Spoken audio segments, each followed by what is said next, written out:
আমি খাকসার সাধারণ মানুষ। আপনাদের আবেগ দেখলে আপনাদের সাথে আমি জড়িয়ে সাক্ষাৎ করতে চাই। ইন্নাল হামদালিল্লাহ নাহমাদুহু ওয়া নাস্তাঈনুহু ওয়া নু'মিনু বিহি ওয়া নাতাওয়াক্কালু আলাইহি ওয়া নাউযু বিল্লাহি মিন শুরুরি আনফুসিনা ওয়া মিন সাইয়্যাতি আ'মালিনা। من يهده الله فلا مضل له ومن يضلل فلا هادي له وأشهد أن لا إله إلا الله وحده لا شريك له وأشهد أن محمدا عبده ورسوله أما بعد فإن خير الحديث كتاب الله وخير الهدى هدى محمد صلى الله عليه وسلم وشر الأمور محدثاتها وكل محدثة بدعة وكل بدعة ضلالة وكل ضلالة في النار. أعوذ بالله من الشيطان الرجيم. يا أيها الرسول كلوا من الطيبات واعملوا صالحا. عن أبي هريرة رضي الله تعالى عنه قال قال رسول الله صلى الله عليه وسلم إن الله طيب لا يقبل إلا طيبا. ثم ذكر رجلا يطيل السفر أشعث أغبر ويمد يديه ويقول يا ربي يا رب ومطعمه حرام وملبسه حرام ومشربه حرام وغذي بالحرام كيف يستجاب له. رواه مسلم. عن أبي هريرة رضي الله تعالى عنه قال قال رسول الله صلى الله عليه وسلم يأتي على الناس زمان لا يولي الناس ما أخذ منه آمن الحلال آمن الحرام. রাহুল বুখারী। সম্মানিত এই মসজিদে উপস্থিত দ্বীনি মুসলিম ভাই, প্রশংসা আল্লাহর জন্য, শান্তি অবতীর্ণ হোক আল্লাহর রাসূলের উপর সাল্লাল্লাহু আলাইহি ওয়াসাল্লাম। আজ জুমার খুতবায় সংক্ষিপ্ত সময়ে বক্তব্যের বিষয় বৈধ রুজি। হালাল রুজি সম্পর্কে এক গুরুত্বপূর্ণ সংক্ষিপ্ত তথ্যবহল বিবরণের চেষ্টা করব ইনশাআল্লাহ। আজকে আপনারা এই মসজিদে বৃহত্তর চট্টগ্রাম অন্তর্গত খাগড়াছড়ি, বান্দরবন, আরও আশেপাশে ফেনী, কুমিল্লা ও বিভিন্ন জায়গা থেকে এই মসজিদে উপস্থিত হয়েছেন মূলত ভালোবাসা ও এসব কথাগুলি মেনে চলা ও সঠিক বলে মনে হয় মর্মে, যার কারণে আমি আল্লাহ তাআলার প্রশংসা করার পর রাসূল সাল্লাল্লাহু আলাইহি সাল্লামের প্রতি দরুদ ও সালামের পর আপনাদের আন্তরিকভাবে শুকরিয়া আদায় করি। জাযাকুমুল্লাহ খায়র। চট্টগ্রামের বিভিন্ন প্রান্ত থেকে, এলাকা থেকে অনেক কষ্ট করে অনেক অনেক অনেক মানুষ আপনারা উপস্থিত হয়েছেন। আল্লাহ আপনাদেরকে জাযায়ে খায়র দান করুন। আমি খাকসার সাধারণ মানুষ। আপনাদের আবেগ দেখলে আপনাদের সাথে আমি জড়িয়ে সাক্ষাৎ করতে চাই, কিন্তু পরিস্থিতি আমার অনুকূলে হয় না। যারা আমাকে অন্তর থেকে ভালোবাসেন তারা মনে করেন যে হেফাজতে রাখতে হবে, দেখে থাকতে হবে, নিরাপদে রাখার চেষ্টা করতে হবে। সেটাও প্রয়োজন। আপনাদের সাথে সামনাসামনি সাক্ষাৎ হোক, সেটাও আমি প্রয়োজন মনে করি, কিন্তু পরিস্থিতি অনুকূলে হয় না মর্মে আমার কষ্ট হয়। কালকে যেভাবে বক্তব্য দেওয়ার জন্য গেলাম আর যেভাবে বের হয়ে আসলাম, এটা আমার কাছে ছিল খুব কষ্টকর। আল্লাহ, তুমি আমাদের কবুল করো। আমরা তো মানুষ, ভুল ত্রুটি থাকতেই পারে। তুমি সর্বশক্তিমান, তুমি ভুল ক্ষমা করো, আমাদের প্রতি দয়া করো, আমাদের মাফ করো, আমাদেরকে সঠিক আকীদা ও আদর্শের অধিকারী করো। সাধারণ মানুষ জুমার দিনে এরকম সময়ে কথা বললে তোমার দরবারে কবুল হয় বলে তোমার নবী মুহাম্মদ সাল্লাল্লাহু আলাইহি সাল্লাম বলেছেন। মর্মে তোমাকে সাক্ষ্য দিয়ে বলছি, আশহাদু আল্লা ইলাহা ইল্লাল্লাহ, সাক্ষ্য দিচ্ছি তুমি মাবুদ, আল্লাহ ছাড়া কোনো প্রকৃত মাবুদ নেই। আরও সাক্ষ্য দিচ্ছি ওয়া আন্না মুহাম্মাদুর রাসূলুল্লাহ, মুহাম্মদ আল্লাহর রাসূল এবং তার বান্দা। এই সাক্ষ্য দিয়ে আন্তরিকভাবে জুমার খুতবার সূচনাতেই তোমার কাছে আবেদন রাখছি, তুমি আমাদের কবুল করো, আমাদের ভুল ত্রুটি মাফ করো। আর আমরা যে লক্ষ্য নিয়ে মাঠে নেমেছি, তুমি এই লক্ষ্য উদ্দেশ্য কবুল করো। তুমি সর্বশক্তিমান, তুমি সব কিছু করতে পারো। ফাআলুল লিমা ইউরিদ, তোমার ইচ্ছাই করা। তোমাকে কোনো কাজ করতে পরিকল্পনা করা লাগে না, কোনো শত্রু তোমাকে ঠেকাতে পারে না। তুমি আজিজ, পরাক্রমশালী, তুমি হাকিম, নতুনভাবে বুঝা লাগে না, তুমি বুঝেই করো। মর্মে আমরা সাধারণ মানুষ আবারও তোমার দরবারে বলছি, তুমি আমাদের কবুল করো। সম্মানিত দিনী ভাই, মানুষের জীবনে সবচেয়ে যেটা গুরুত্বপূর্ণ কাজ, মানুষের জীবনে আমার কাছে যে ভাঙাচোরা বিদ্যা আছে, সেই বিদ্যা দিয়ে যা বুঝি, তাতে এর চেয়ে আর কোনো গুরুত্বপূর্ণ কাজ মানুষের কাছে নেই। সেটা হলো 5 ওয়াক্ত ফরজ সালাত। ফরজ সালাতের চেয়ে মানুষের জীবনে আর কোনো গুরুত্বপূর্ণ কাজ আছে তা কোরআন হাদিস জানা অনুযায়ী বিবেচনাই বলে না। কেননা রাসূল সাল্লাল্লাহু আলাইহি সাল্লাম বলেন, মানুষের সব ইবাদত নির্ভর করে সালাতের উপরে। যদি মানুষের সালাত কবুল হয় তাহলে সব কবুল হবে। আমি একদিন ফকিরকে 10টা টাকা দিয়েছিলাম, আমি হয়তো ভুলে গেছি, কিন্তু নেকিটা আমার লেখা আছে।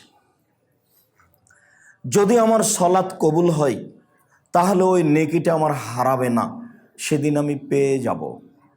আর যদি আমার সালাত কবুল না হয় তাহলে ফকিরকে 10টা টাকা দেওয়া নেকিটা আমার হারিয়ে যাবে, আমি পাবো না। কেননা মানুষের সব ইবাদত নির্ভর করে তার সালাতের উপরে। ইবাদতের জগতে সবচেয়ে দামি ইবাদত সিয়াম, রোজা। সিয়ামের চেয়ে আল্লাহকে সন্তুষ্ট করার কোনো দামি ইবাদত নেই। সবচেয়ে যে মাধ্যমে ওকে সন্তুষ্ট করা যায় সেইটা হলো সিয়াম। যার কারণেই রাসূল সাল্লাল্লাহু আলাইহি সাল্লাম বলেছেন, আমি বৃহস্পতিবার আর সোমবার সিয়াম পালন করা ভালোবাসি। কেন? সাপ্তাহিক রিপোর্ট এই 2 দিনে পেশ করা হয়, তো আমার মনটা চায় যে আমার রিপোর্টটা যখন পেশ করা হবে তখন ও দেখুক যে আমি সিয়াম আছি। আমার মন এটা চাই যে রিপোর্টের সময় আমাকে দেখুক যে আমি সিয়াম আছি। এই উদ্দেশ্যে আমি বৃহস্পতিবার আর সোমবার সিয়াম পালন করি। বাৎসরিক রিপোর্ট পেশ করা হয় শাবান মাসে। তা কোন দিন তা তার জানা ছিল না। বাৎসরিক রিপোর্ট ধরার জন্য তিনি শাবান মাসে বেশি বেশি সিয়াম পালন করতেন। সিয়াম যত দামি ইবাদত হোক না কেন, যদি সালাত না থাকে তাহলে বিচারের মাঠে সিয়াম বাতিল বলে গণ্য হবে। বিভিন্ন দিনে বলেছি, ইবাদতের জগতে সবচেয়ে শক্তিশালী, ক্ষমতাধর, পাওয়ারফুল ভিন্ন ধরনের ইবাদত হলো দান। অবাক কাণ্ড ঘটাতে পারে। আল্লাহ আপনার উপরে ক্ষুব্ধ হয়ে আছেন, আপনাকে জাহান্নামে দিবেন, আপনি দান করেছেন, ঠান্ডা হয়ে গেছে। ক্ষমতাই ভিন্ন।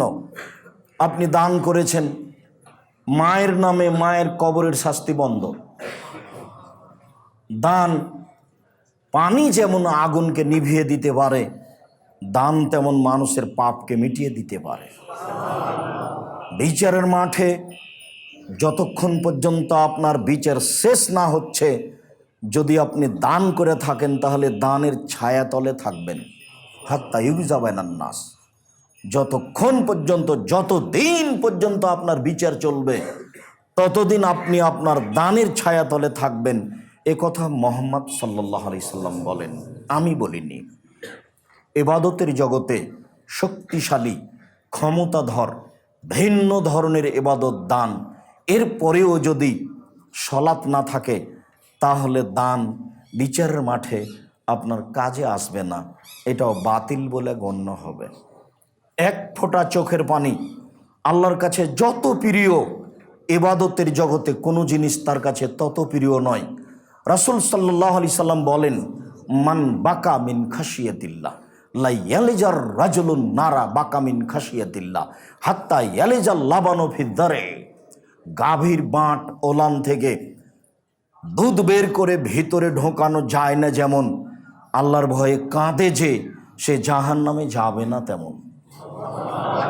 গাভীর বাঁট ওলান থেকে দুধ বের করে ভিতরে ঢোকানো যায় না যেমন, আল্লাহর ভয়ে কাঁদে যে সে জাহান্নামে যাবে না তেমন।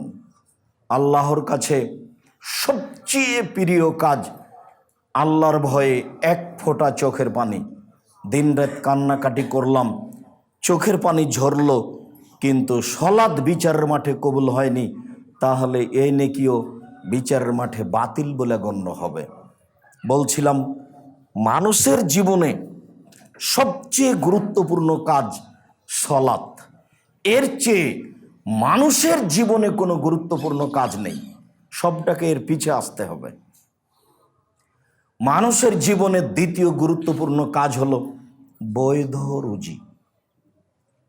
বৈধ রুজির চেয়ে মানুষের জীবনে আর কোনো গুরুত্বপূর্ণ কাজ আছে বলে আমি যেভাবে ভাঙাচোরা কোরআন হাদিস বুঝি, তাতে বিবেচনাই আসে না। সব মারা গেল শেষে, বৈধ রুজি না থাকার কারণে সলাত আদায় করেছিলাম সেটাও গেল, সলাত দিয়ে যা টিকে থাকতো সেটাও গেল। তাহলে বৈধ রুজি মানুষের জীবনে সবচেয়ে গুরুত্বপূর্ণ কাজ।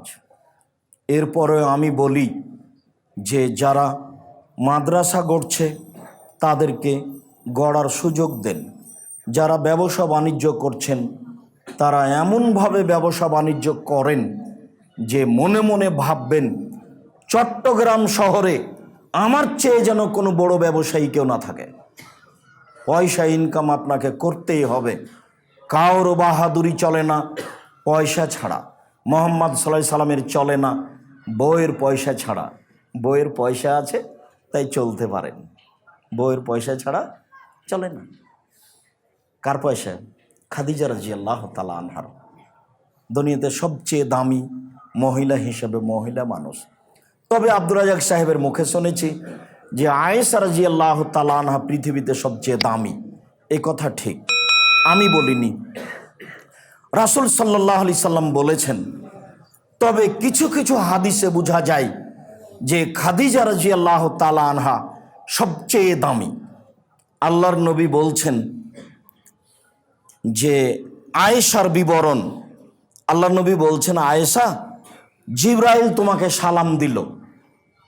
তা আয়েশা রাদিয়াল্লাহু তাআলা আনহা বলছেন, ওয়া আলাইকা ওয়া আলাইহি সালাম, আপনাকেও সালাম, জিবরাইলকেও সালাম। আপনি তো জিবরাইলকে দেখতে পান, আমি তো দেখতে পাই না। একই জায়গায় এক বিছানে তিনজন, ল্যাপের নিচে তিনজন, আয়েশা রাদিয়াল্লাহু তাআলা আনহা, মুহাম্মদ সাল্লাল্লাহু আলাইহি সাল্লাম, জিবরাইল, তিনজনে এক জায়গায়, কিন্তু মুহাম্মদ সাল্লাল্লাহু আলাইহি সাল্লাম জিবরাইলকে দেখতে পান, বুঝতে পারেন, কিন্তু আয়েশা বুঝতে পারেন না। তিনি বলছেন, আয়েশা, জিবরাইল তোমাকে সালাম দিল। এটাও বুখারী মুসলিমের হাদিস, ওটাও বুখারী মুসলিমের হাদিস। আল্লাহ রাসূল বলছেন যে জিবরাইল আমাকে বলছেন, ওই দেখেন, ওই দেখেন, ওই দেখেন মুহাম্মদ সাল্লাল্লাহু আলাইহি সাল্লাম, ওই যে দেখেন খাদিজা আসছে একটা বাটি হাতে করে, ওই বাটিতে তরকারি আছে। শুনেন, ও যখন আপনার কাছে আসবে তখন আপনি বলবেন, খাদিজা, আল্লাহ তোমাকে সালাম দিল, জিবরাইল তোমাকে সালাম দিল, আর তোমার জন্য জান্নাতে একটা ঘর বানানো হয়েছে হীরা মুক্তা মাণিক্য দিয়ে, সেখানে কোনো হইচই নেই। বুখারী মুসলিম। এবার বলেন তো দামি কে হলো? খাদিজা রাদিয়াল্লাহু তাআলা। আগের বারে আল্লাহ নবী বলেননি, আয়েশা, আল্লাহ তোমাকে সালাম দিল, জিবরাইল তোমাকে সালাম দিল। এইবার রাসূল সাল্লাল্লাহু আলাইহি ওয়াসাল্লাম বলছেন, খাদিজা, আল্লাহ তোমাকে সালাম দিয়েছেন, জিবরাইল তোমাকে সালাম দিল। জিবরাইল বলল যে ওই যে একজন মহিলা আসছে, খাদিজা, তার হাতে একটা তরকারির বাটি আছে, ও আসলে বলে দিয়েন এই কথা। এটাও বুখারী মুসলিম, ওটাও বুখারী মুসলিম। তো ইনি হচ্ছেন স্ত্রী, বউয়ের টাকা পয়সা দিয়ে ধর্ম প্রচার করেন। আবার দেখা যায় যে উসমান রাদিয়াল্লাহু তাআলা আনহুর টাকা খুব বিপদে ব্যবহার করেন। বলছেন তাবুকের যুদ্ধে যেতে হবে 6 থেকে 800 কিলোমিটার পথ, কঠিন সময়, কে কি দিতে পারে? তোমার বলছেন অর্ধেক দিলাম, ভালো কথা। তাও আবু বকর সিদ্দিক, আমি আর কি দিব, আল্লাহকে আর আপনাকে বাড়িতে রেখে সবই দিলাম, ভ্যান ভাড়া হবে না, কিন্তু যা বলেছেন তা দিয়ে আর কেউ ডিঙ্গিয়ে যেতে পারবে না, কিয়ামত পর্যন্ত পথ বন্ধ। আবু বকর সিদ্দিককে ডিঙ্গিয়ে যাওয়ার মানুষ আর কেউ হবে না, মানে আর কোনো বাক্য নেই। আবু বকর সিদ্দিক রাদিয়াল্লাহু তাআলা আনহু যা বললেন। তবে উসমান বললেন, আচ্ছা ঠিক আছে, যত মানুষ যাবে তার অর্ধেকের যাতায়াত খরচ, খাওয়া খরচ আমি দিব। তো 30,000 মানুষ, তাহলে ধরে নিতে হয় 15,000 মানুষকে 15,000 উট দিবেন, 3 মাসের খাওয়া খরচ দিবেন, এর নাম টাকা। তাহলে কাজ হয় টাকা দিয়ে। মুহাম্মদ সাল্লাল্লাহু আলাইহি সাল্লাম দাওয়াত দিলেন আর টাকা দিলেন উসমান রাদিয়াল্লাহু তাআলা আনহু। রাসূল সাল্লাল্লাহু আলাইহি সাল্লামের চলে না টাকা ছাড়া, টাকা ইনকাম করতে হবে বৈধ পন্থায়, অনেক, যেই টাকা দিয়ে দিনের কাজ করতে হবে, এ কথাই ঠিক। ইবাদতের জগতে গুরুত্বপূর্ণ ইবাদত দান, রুজি বেশি উপার্জন করার চেষ্টা করতে হবে বৈধ পন্থায়। নিজে উপকৃত হব, ছেলে মেয়ে উপকৃত হবে, দ্বীনি প্রতিষ্ঠান সঠিক আকীদা আদর্শ উপকৃত হবে, মর্মে টাকা থেকে ফিরে আসার কোনো পথ নেই। চিন্তা ভাবনা দিনরাত এটাই করতে হবে, বৈধ রুজি। সম্মানিত মসজিদের মুসল্লি, আমাকে দেখতে পান আর না পান, কিছুক্ষণ ধৈর্যের পরিচয় দিবেন, কেউ কথা বলবেন না, কষ্ট হবে, এ কথাই ঠিক। বসার জায়গা নেই, দাঁড়ানোর জায়গা নেই, সেখানে সুবিধা ভোগ করব, এটা হয় না। খুব কষ্ট করে হলেও মুখে না বলে একজন আর একজনকে মান্য করে মেনে নিয়ে একটু ধৈর্যের পরিচয় দেন। আল্লাহ আপনাদের কবুল করুক, আল্লাহুম্মা আমিন।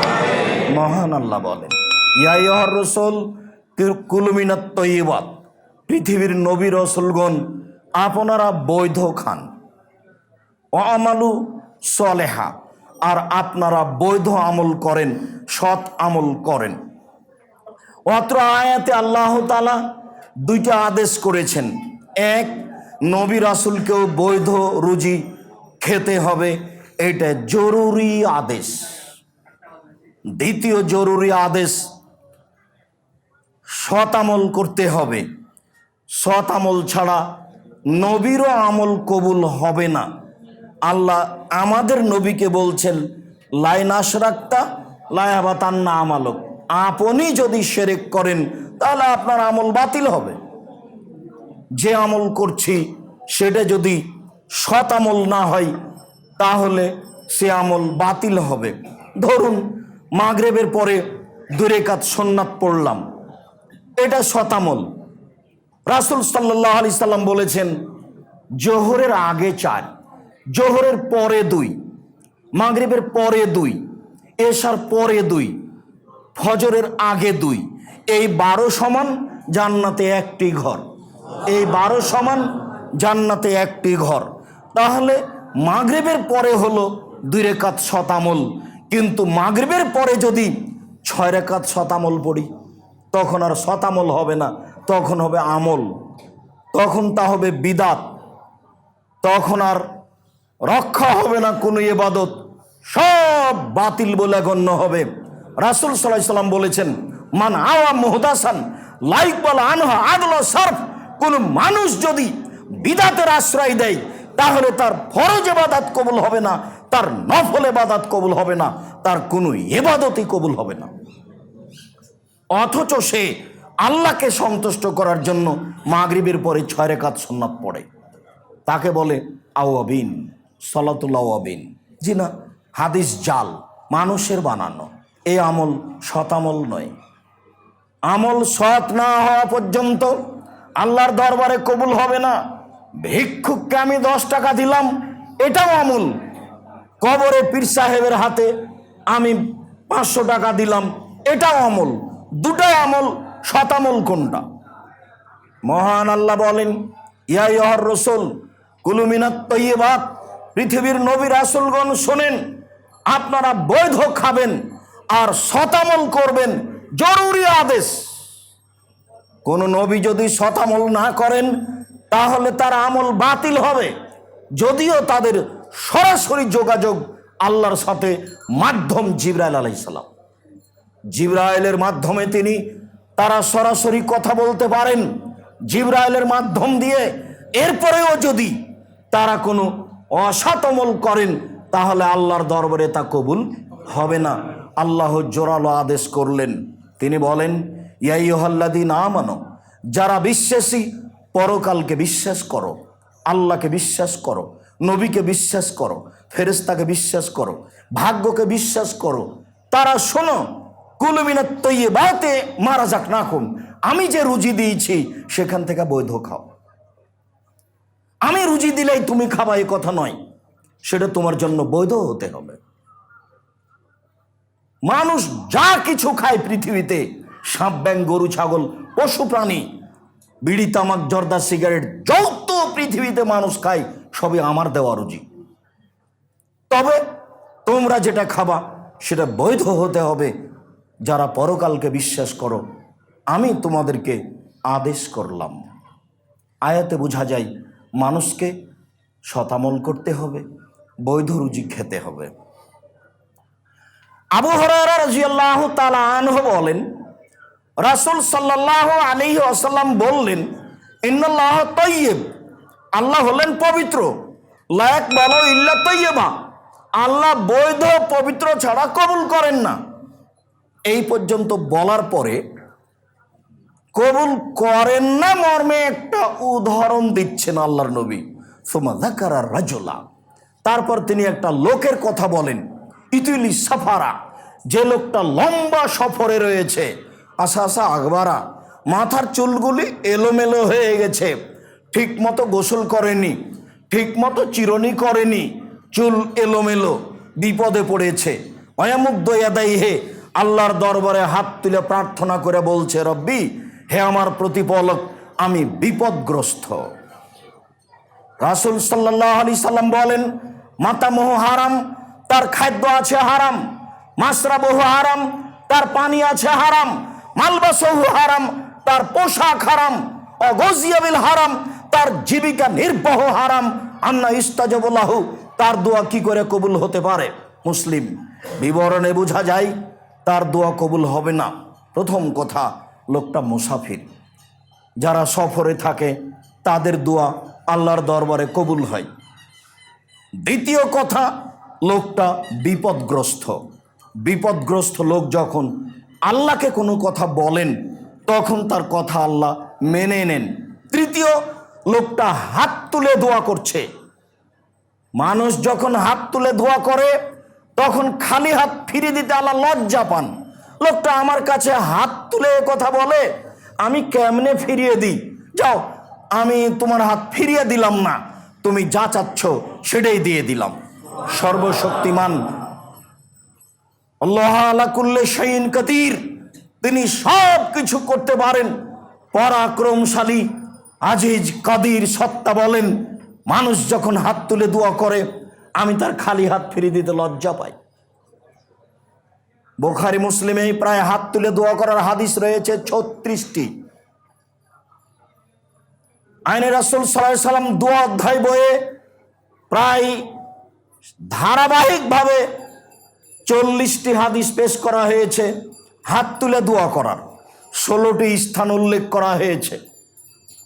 উল্লেখযোগ্য স্থান, ইব্রাহিম আলাইহিস সালাম আহাল পরিবারের জন্য হাত তুলে দোয়া করলেন। তিনি বললেন, আল্লাহুম্মা ইন্নী আসকানতু মিন যুররিয়াতি বিওয়াদিন গায়রি যি দারিন ইনদা বাইতিকাল মুহাররাম।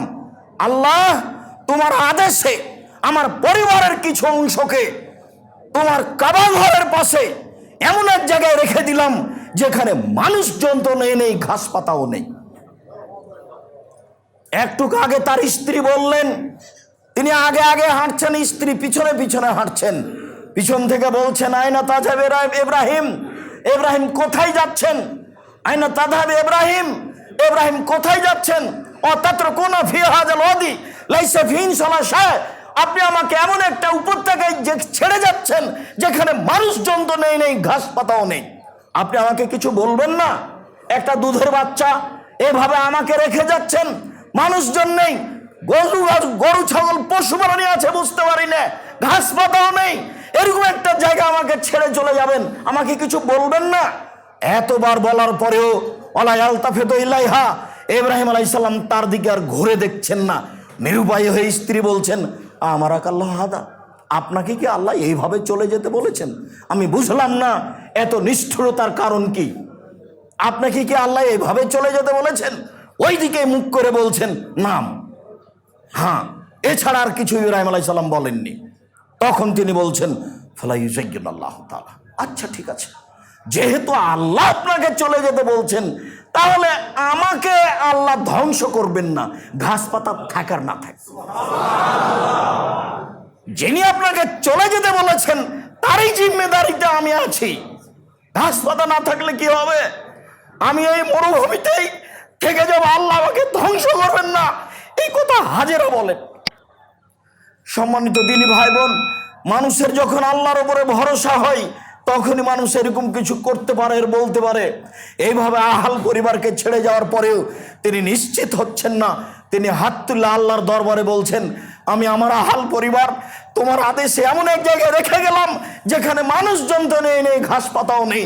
একটু আগে বউ যা বলছেন স্বামী ওই কথাই বলছেন, হাত তুলে দোয়া করছেন। আহাল পরিবারের জন্য হাত তুলে দোয়া করতে হয়। মুসাফির আল্লাহর দরবারে হাত তুলে দোয়া করছেন, কিন্তু করলে কি হবে? খাদ্য হারাম আছে, পানি হারাম আছে, পোশাক হারাম আছে, জীবিকা নির্বাহ হারাম আছে, তার দোয়া কবুল হবে না। রাসূল সাল্লাল্লাহু আলাইহি সাল্লাম নাকচ করে দিলেন, আল্লাহ এটা কবুল করবেন না। বৈধ রুজির খুব দাম আছে। আমি চকলেটের ব্যবসা করতে বলেছি, এর অর্থ এই নয় যে চকলেটেরই ব্যবসা করতে হবে। আমি কলা বিক্রি করে খেতে বলেছি, এ কথার অর্থ এই নয় যে কলা বিক্রি করে খেতে হবে।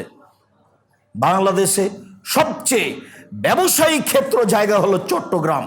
এই চট্টগ্রামের সবচেয়ে যেটা বড় ব্যবস্থা আছে ব্যবসা বাণিজ্যের, সেইখানে কাজ করার চেষ্টা করতে হবে। উপরওয়ালাকে বলতে হবে ভালো ব্যবস্থা তুমি করে দাও। তখন যদি সত্য বলেছেন, আর তিজারাতু মাল কিযব ওয়া সিদক ফাসুবহু বিসাদকা, ব্যবসা সত্য মিথ্যা দিয়ে চলে।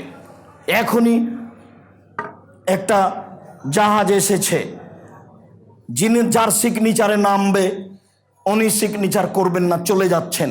3 দিন এখানে থাকলে 3 লাখ টাকা জরিমানা হবে। আমি 50,000 টাকা দিলাম, তখন সিগনেচার করে দিল। আমি না দিলেও করবে না। 3 দিন এখানে আটকা থাকলে আমার জরিমানা হবে, শেষে আমি কিছু লাভ করতে পারবো না। আমি তখন মাজলুম, আমি টাকাটা দিলাম, এই টাকার জন্য আমি বিচারের মাঠে ধরা খাবো না। আমি বৈধ ব্যবসা শুরু করেছিলাম, ওরা আমার প্রতি জুলুম করেছে, আমি মাজলুম। রাসূল সাল্লাল্লাহু আলাইহি ওয়াসাল্লাম বলেন, সত্য মিথ্যাতে ব্যবসা চলে, ফাসুবহু বিসাদকা, তোমরা দান করে ওর ক্ষতি সরিয়ে দাও। একথা রাসূল সাল্লাল্লাহু আলাইহি সাল্লাম বলেন। পরিস্থিতি রুজির জন্য যতই কঠিন হোক, মানুষকে এই পথে থাকতে হবে, সঠিক আকীদার লোককে আরও বেশি থাকতে হবে। আপনি ভাববেন না যে রাসূল সাল্লাল্লাহু আলাইহি সাল্লাম যেভাবে বলেছেন, আব্দুর রাজ্জাক সাহেব যেভাবে বললেন, সেভাবে তাহলে কলা বিক্রি করে খাওয়াই ভালো। তা আমি করতে বলিনি, বড় ব্যবসায় করতে বলছি রাসূলের পদ্ধতিতে। নোমান ইবনে বাশির রাদিয়াল্লাহু তাআলা আনহু বলেন, আল হালাল বাইয়িন, হালাল হচ্ছে স্পষ্ট, ওয়াল হারাম বাইয়িন, হারাম হচ্ছে স্পষ্ট, ও বাইনাহুমা মুস্তাবিহাতুন, এই দুইটার মধ্যে একটা সন্দেহযুক্ত খাদ্য রয়েছে।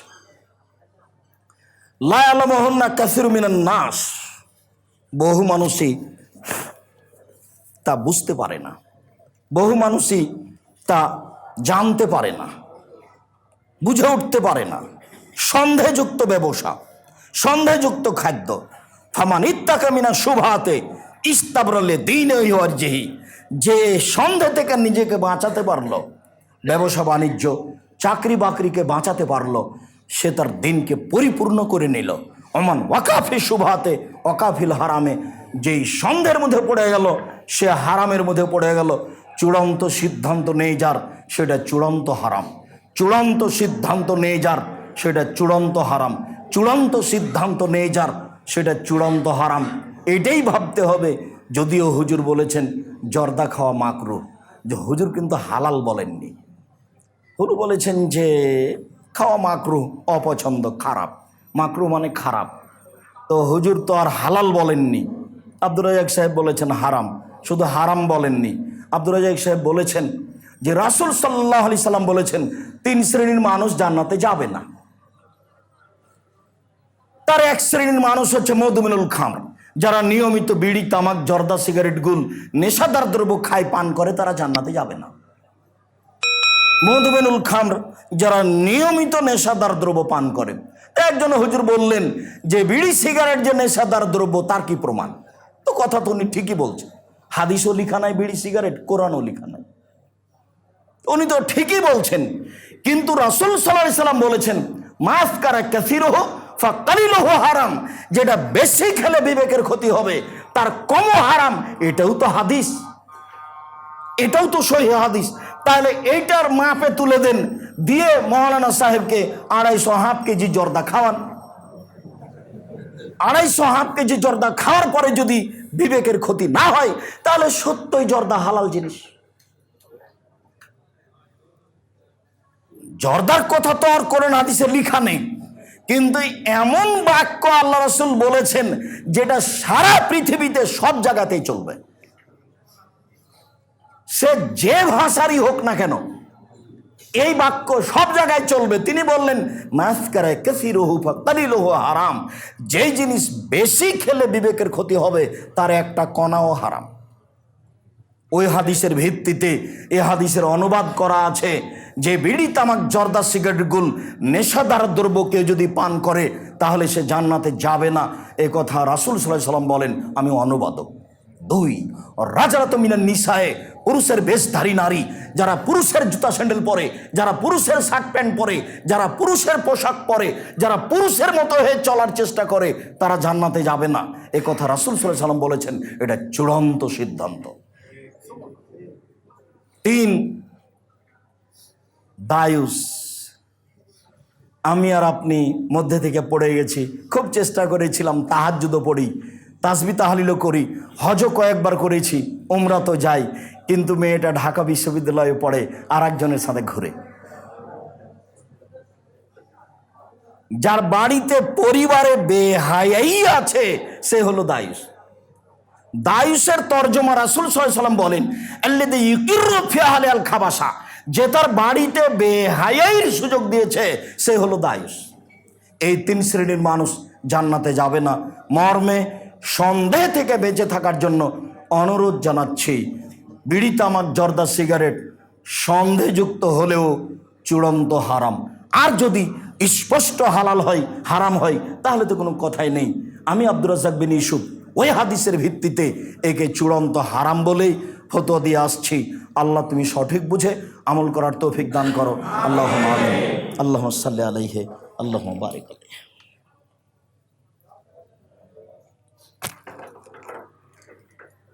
আলহামদুলিল্লাহ ওয়াহদা আসসালাতু ওয়াসসালামু আলা মান লা নাবিয়্যা বাদা। অত্র হাদিসের পরের অংশে রাসূল সাল্লাল্লাহু আলাইহি সাল্লাম বললেন, পৃথিবীর মানুষ শুনে রেখো, কারাই সন্ধ্যা থেকে বেঁচে থাকতে হবে একটা রাখালের মতো। ইয়ারাহাওয়াল হেমা, যে রাখালটি আইলে গরু চড়াচ্ছে, জমির আইল বুঝেন কিনা তা আমি বলতে পারছি না। যে লোকটি আইলে গরু চড়াচ্ছে, ইউসেক সম্ভাবনা রয়েছে আয়ের তাফিহে গরুতে ধানে মুখ দিতে পারে। আমি গরু দুটা ধরে আছি, আইলের উপরে দাঁড়িয়ে আছি, তো কোনো সময় ঘাস খেতে খেতে ধানে মুখ দিয়ে দিতেও পারে। যেহেতু সন্দেহ আছে, কাজে আমি আইলে গরু চড়াবো না। যেহেতু সন্দেহ আছে, কাজে আমি এ ব্যবসা করব না। যেহেতু সন্দেহ আছে, কাজে আমি এই চাকরি করব না।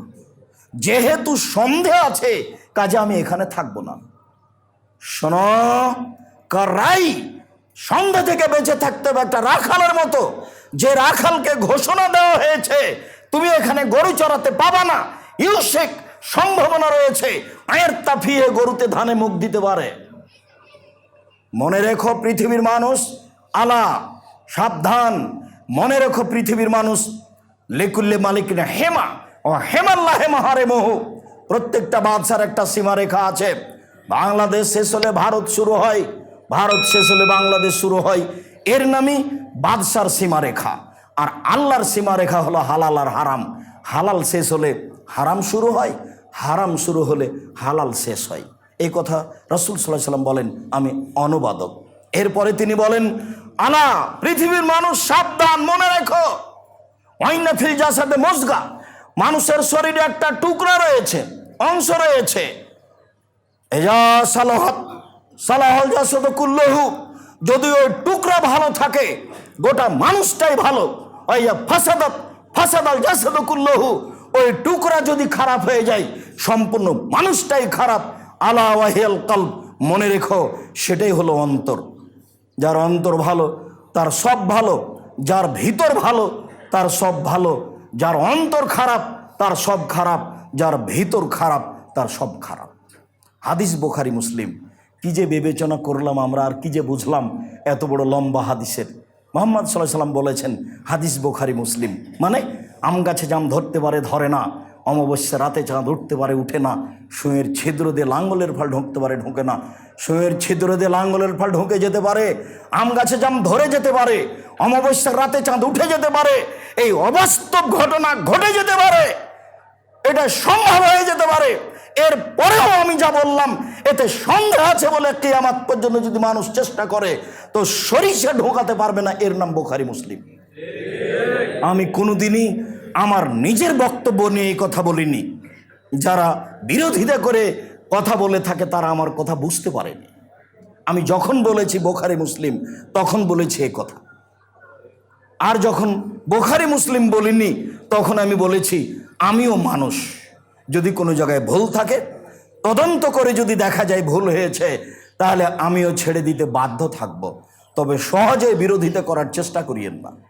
কিছুই দেখলেন না আর আপনি লেগে গেলেন। আমি 20 বছর থেকে ফতুয়ায় লিখি, আমি 30 বছর থেকে দেখে কথা বলার চেষ্টা করি। 90 সাল থেকে আমি মাঠে আছি। দীর্ঘ 90 সাল থেকে না আজ পর্যন্ত আমি জাতির সামনে একটা অপ্রয়োজনীয় বাক্য বলার চেষ্টা করিনি। আমি কোনোদিন কারো বদনাম করিনি, এ আলেমের কথা চলবে, এ আলেম সে, আমি কোনোদিন মাযহাবের কথা বলিনি। আমার এই 30 বছরের বক্তব্যে কোনো মাযহাবের কথা নেই। আমি কাউকে ঘৃণা করে কোনোদিন কথা বলিনি। তবে আমাকে যখন জিজ্ঞাসা করা হয়েছে মাযহাব মানা যাবে কিনা, তখন আমি বলেছি আপনি যে মাযহাব মানেন ভালো কথা মানেন, কিন্তু বিচারের মাঠে যদি আল্লাহ ইমাম আবু হানিফা রাহিমাহুল্লাহকে বলেন যে আপনি কি কাউকে বলেছিলেন যে আমাকে মেনে চলেন, তখন যদি ইমাম আবু হানিফা রাহিমাহুল্লাহ বলেন না না না না না আমি কাউকে মানতে বলিনি, তখন আপনার কি হবে? আমি জিজ্ঞাসার উত্তরে এক কথা বলেছি। আমি বলেছি রাসূল সাল্লাল্লাহু আলাইহি ওয়াসাল্লাম বললেন বাল্লিগু আন্নী ওয়ালা আয়া, পৃথিবীর মানুষ তোমাদের একটা কথা জানা থাকলে অন্যকে বলো। জরুরি আদেশ, বাম হাতে একটা লোক চা পান করছে, দেখলে আপনাকে বাধা দিতে হবে, এটা জরুরি আদেশ। ওয়াহাদ্দিসুন বানি ইসরাইল আলা হারাজ, বানি ইসরাইলের কাহিনী বলো, কোনো দোষ নেই, ভালো কথা। আল্লাহর নবী আমাদেরকে দাওয়াত দিতে বললেন, 3 নম্বর বাক্যে বলছেন, ওমান কাযাবা আলাইয়া মুতাআম্মিদান ফালিয়াতাবাওয়া মাকাদাহু মিনান নার। কেউ যদি কোনো কথা আমার নামে বলে তাহলে তার থাকার জায়গায় জাহান্নাম। উনি নিজেই বললেন যে আমার একটা কথা জানা থাকলে অন্যকে বলো। উনি নিজেই বললেন বানি ইসরাইলের কাহিনী বলো। উনি আবার বলছেন যে কেউ যদি কোনো কথা আমার নামে বলে, সেই কথা যদি আমার না হয় তাহলে তার থাকার জায়গায় জাহান্নাম। তখন আমি বলেছি, আল্লাহুম্মা সাল্লি আলা সাইয়্যিদিনা মাওলানা নাবিয়ানা মুহাম্মদ। আমি বলতে নিষেধ করিনি, আমি বলেছি এই দুরূদ যদি নবীর না হয় তাহলে আপনার কি হবে? তো আপনি মানুষকে বলার আগে এইটা চূড়ান্ত করেন যে এটা নবীর, তারপরে আপনি বলেন। আবু হুরায়রা রাদিয়াল্লাহু তাআলা আনহু বলেন, নবী করিম সাল্লাল্লাহু আলাইহি সাল্লাম বলেছেন, আল্লাহুম্মা সাল্লি আলা সাইয়্যিদিনা মাওলানা নাবিয়ানা মুহাম্মদ। আবু দাউদ, হাদিসে তো হাদিস সহিহ, বললেই তো হলো। আর যদি না হয় তাহলে আপনার কি হবে, এইটা আমার কথা। আপনি বলেন, দিন রাত মানুষ করুক বলুক, বিচার তো একদিন হবেই, বিচার তো হবে একদিন। সেদিন বড় জুব্বা দিয়ে কোনো কাজ করতে পারবে না সে। টুপি যত দামি হোক, জুব্বা যত দামি হোক, পাগড়ি যত দামি হোক না কেন, সেদিন টিকে থাকার মতো কোনো মানুষের ক্ষমতা থাকবে না। কোনো ব্যক্তিকে দেখে বিচার হবে না। ফেরাউনের হাত পিছন দিকে বাঁধা থাকবে, কেউ খুলতে পারবে না। রানী এলিজাবেথের হাত পিছন দিকে বাঁধা থাকবে, ইন্দিরা গান্ধীর হাত পিছন দিকে বাঁধা থাকবে, কারো বাবার ক্ষমতা নেই হাত খুলে দিতে পারে। তার নাম বিচারের মাঠ। আলিয়াউমা লা তামলিকু নাফসুন লিনাফসিন শাইআ ওয়াল আমরু ইয়াউমাইযিন লিল্লাহ। আজ কোনো মানুষের কোনো উপকার করতে পারবে না, একচ্ছত্র মালিকের আমার হাতে। আইনাল জাব্বার আইনাল মুতাকাব্বির। স্বৈরাচারী, স্বেচ্ছাচারী, অহংকারী, বদমেজাজি কোথায়? আনা মালিকুল আমলাক, আমি হচ্ছি রাজাধিরাজ। আজ তো আপনি বুঝতে পারছেন না যে বিচারের মাঠে আল্লাহ কত শক্ত হয়ে আসবেন, কত কঠিন হয়ে আসবেন। কাজেই আপনার অত দুশ্চিন্তা ভোগ করার কিছু নেই যে সবাই তো দেখছে এরকম করছে, ভুল পথে আছে বলে মনে হচ্ছে, তাহলে আর বিচার কি হবে? জি না, বিচার হবেই। আর সবাকে ভুল পথে দিকে নিরাশা হবেন না। ইব্রাহিম আলাইহিস সালাম বলছেন, দেখো আমি কিন্তু বলে দিয়েছি তুমি আমার বোন। ফালা তুকাযযিবি বিহাদিসি, দেখো সারা, তুমি আমাকে মিথ্যুক প্রমাণ করো না। আমি কিন্তু বলে দিয়েছি আন্নাকে উখতি, তুমি আমার বোন। এখন তোমাকে যদি জিজ্ঞাসা করে যে এইটাকে, তুমি যদি বলো আমার স্বামী, তাহলে তুমি মিথ্যুক হয়ে যাব। দেখো সারা, তুমি আমাকে মিথ্যুক প্রমাণ করো না। তবে সারা মনে রেখো, এই মাটির উপরে মাত্র 2 জন মুসলমান, আমি আর তুমি। এই হিসাবে আমরা ভাই বোনও তো বটে। তো তুমি আমাকে মিথ্যুক প্রমাণ করো না। সারা পৃথিবীতে মানুষ হিসাবে দামি মানুষ বলতে হয়, কেননা বিচারের যখন জিবরাইল আলাইহিস সালাম নিয়ে গেলেন আমাদের নবী মুহাম্মদ সাল্লাল্লাহু আলাইহি সাল্লামকে 7ম আকাশের উপরে, 1ম আকাশে গিয়েই জিবরাইল বলছেন, হুয়া আদম হুয়া আবুকা ফাসসালিম আলাইহি, মোহাম্মদ ইনি আপনার বাপ, আপনি তাকে সালাম দেন। তখন আমাদের নবী একটু আগে গিয়ে বলছেন, আসসালামু আলাইকুম ইয়া আবি, আব্বা আপনাকে সালাম। তখন আদম আলাইহিস সালাম বলছেন, ওয়া আলাইকাস সালাম ইবনি সলিহ নবিয়্যুস সলিহ, ও আমার সৎ ছেলে, তোমাকেও সালাম। 7ম আকাশের উপরে গিয়ে জিবরাইল আলাইহিস সালাম বলছেন, হুয়া ইব্রাহিম হুয়া আবুকা ফাসসালিম আলাইহি, ইনি ইব্রাহিম, ইনি আপনার বাপ, আপনি তাকে সালাম দেন। তা আমাদের নবী মুহাম্মদ সাল্লাল্লাহু আলাইহি ওয়াসাল্লাম আগিয়ে গিয়ে বলছেন, আসসালামু আলাইকুম ইয়া আবি, আব্বা আপনাকে সালাম। তখন ইব্রাহিম আলাইহিস সালাম বলছেন, ওয়া আলাইকাস সালাম ইয়া আবি ইয়া ইবনি নবিয়্যুস সলিহ, ও আমার সৎ ছেলে, সৎ নবী, তোমাকেও সালাম। তাহলে কত বড় সম্মানী মানুষ ইব্রাহিম আলাইহিস সালাম, কত বড় সম্মানী মানুষ ইব্রাহিম আলাইহিস সালাম। এত বড় মানুষ কাউকে হেদায়েত করতে পারেননি সেই পর্যন্ত। বলছেন যে সারা মাত্র 2 জন মুসলমান, আপনাকে কি বলতে চাচ্ছি বুঝতে পেরেছেন? তার মানে তার একজন দিয়ে চলে, শুধু বউ দিয়ে চলে, আর আপনার এত লোক আছে তবুও চলে না। আপনি এত নিরাশা হতে যাচ্ছেন কেন? যে সবাই যে ভুল পথে, তো এইভাবে আমি আর একাই ঠিক পথে থেকে কি হবে? আব্দুর রাজ্জাক সাহেব যেভাবে বলছেন তাতে শুধু আমি ঠিক পথে আছি, আর তো কাউকে দেখি না, তো নিরাশা হবেন কেন? এত বড় মানুষ, বউয়ের ওপরে সন্তোষ, জায়গায় একজন তো আছে, দেখো তুমি আর আমি, আর কেউ নেই। নিরাশা হবেন না। যদি অন্তর ত্রুটি থাকে তাহলে গোটা মানুষটাই খারাপ, যদি অন্তরটা ভালো থাকে গোটা মানুষটাই ভালো। আবু হুরায়রা রাদিয়াল্লাহু তাআলা আনহু বলেন, রাসূল সাল্লাল্লাহু আলাইহি সাল্লাম বলেছেন, ইয়াতি আল্লাহর নাসে জামানুন, অচিরে মানুষের উপর একটা সময় চলে আসছে, লা ইউবালিন নাস, মানুষ পরোয়া করবে না পয়সা উপার্জন করতে, ব্যবসা বাণিজ্য করতে, চাকরি বাকরি করতে, আমিনাল হালাল আমিনাল হারাম, এইটা কি বৈধ, এইটা কি অবৈধ, এটা মানুষ বিবেচনা করবে না। টাকা হলেই হলো, সেটা যে কোনো ইন্স্যুরেন্স হোক, সেটা যে কোনো ব্যবসা হোক, সেটা যে কোনো ব্যাংকিং ব্যবস্থা হোক। আমি বলেছি এদেশের মাটিতে বৈধ পথে কোনো ব্যাংকিং ব্যবস্থা চলে তা আমার জানা নাই। অতএব ব্যাংকে টাকা জমা রাখা আর ব্যাংকে চাকরি করা দুটো এক নয়। স্বেচ্ছায় এখানে পয়সা উপার্জন করবেন আর বলবেন এটা 100% হালাল, তা হতে পারে না। আবার বলেছি এ দেশে এমন কোনো ইন্স্যুরেন্স নেই যেটা বৈধ পথে আছে। আপনি ধর্মের নাম দিয়ে একটা ইন্স্যুরেন্স খুলবেন, সেখানে বৈধ আছে কিছু মনে করবেন, এ কথা ঠিক নয়।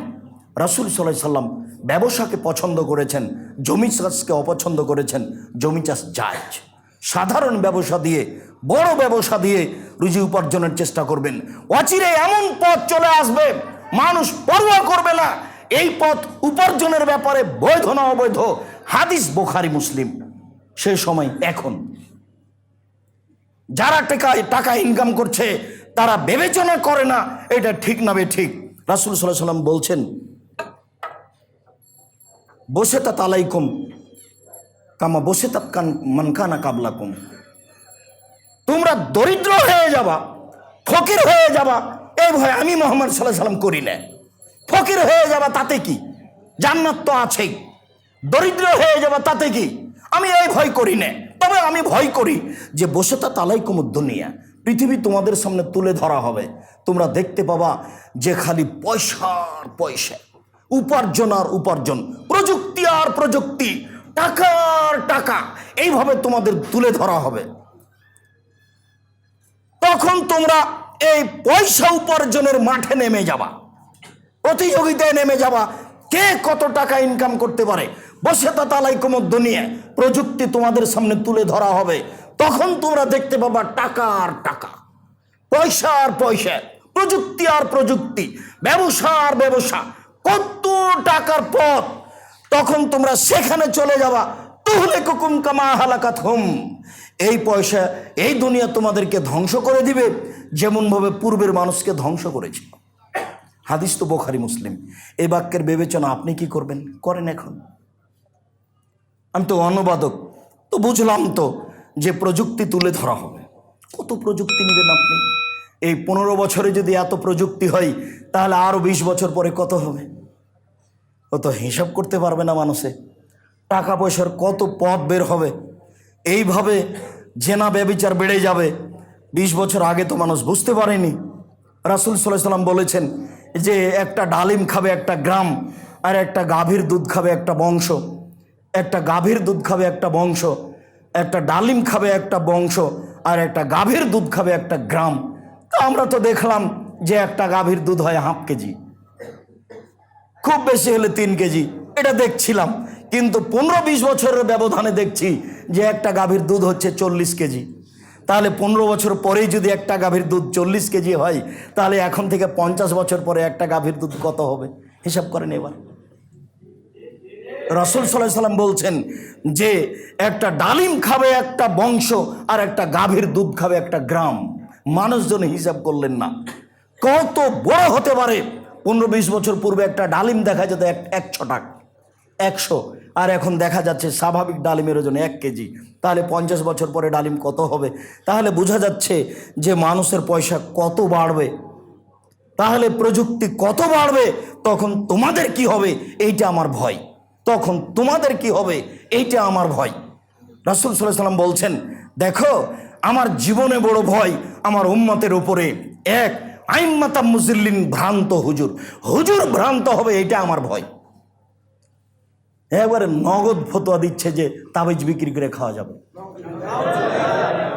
কোরআন মাজিদ খুলে দেখাচ্ছে, এ দেখেন আল্লাহ বলছে ভোট দিতে হবে, খুলে কোরআন মাজিদ পড়ে দেখাচ্ছে, বলছে এ দেখেন বুখারী মুসলিমের হাদিস মিলাদ করা যাবে।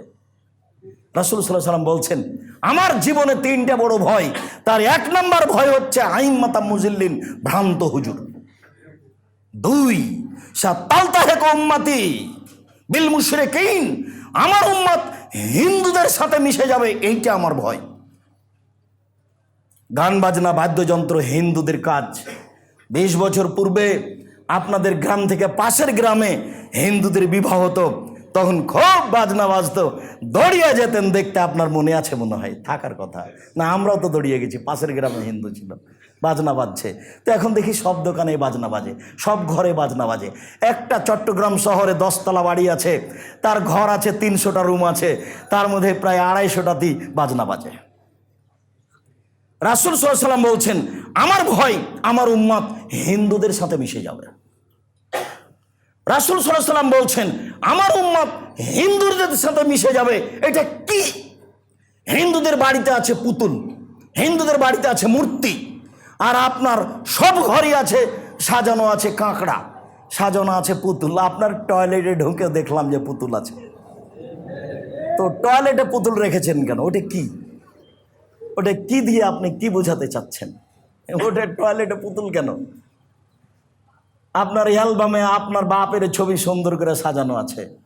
আপনাকে আমি বলেছি মনে আছে, সবচেয়ে নিকৃষ্ট ছেলে ওই যে বাপের ছবিকে সুন্দর করে বেঁধে সাজিয়ে রেখেছে।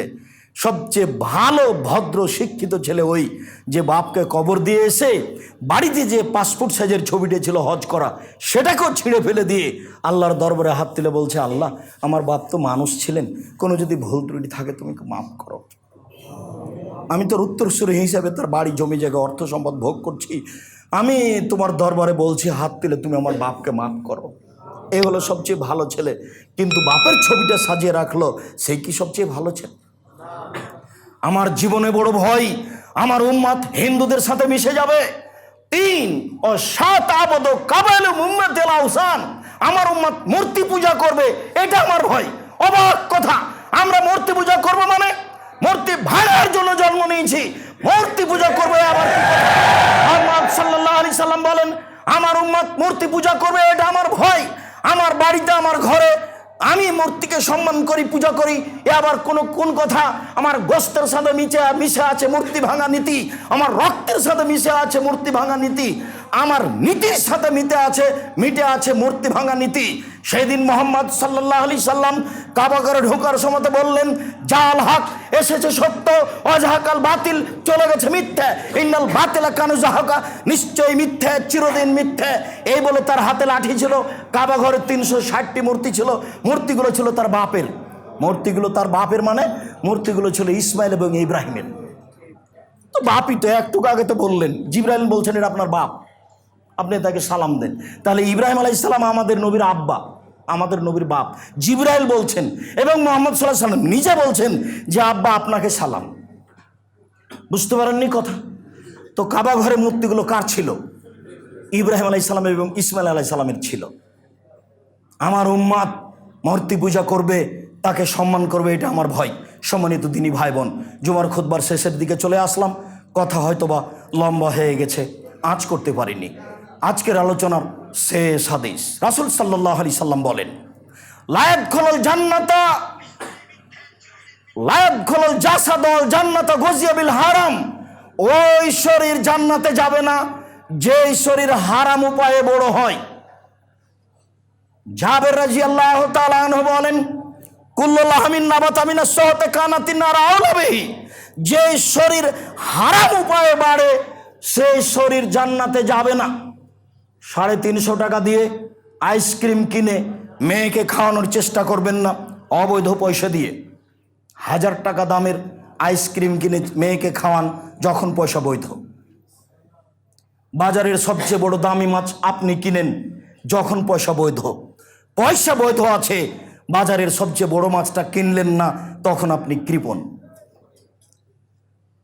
আপনি গরিব মানুষ, ভ্যান চালক, কখনো রুই মাছ কিনতে যায়েন না, পুঁটির মাছ কিনবেন, নইলে আপনি হবেন অহংকারী, তখন আবার জান্নাত হবে না। ওটাই যেমন এটাও তেমন। মুহাম্মদ সাল্লাল্লাহু আলাইহি সাল্লামের কথা নীতির উপরে আছে। মানুষ যে নীতিতে সফলতা অর্জন করবে সেই নীতি মুহাম্মদ সাল্লাল্লাহু আলাইহি সাল্লামের নীতি। অতএব ওই শরীরদের জন্য জাহান্নাম যথেষ্ট, যেই শরীর হারাম উপায়ে বড় হয়।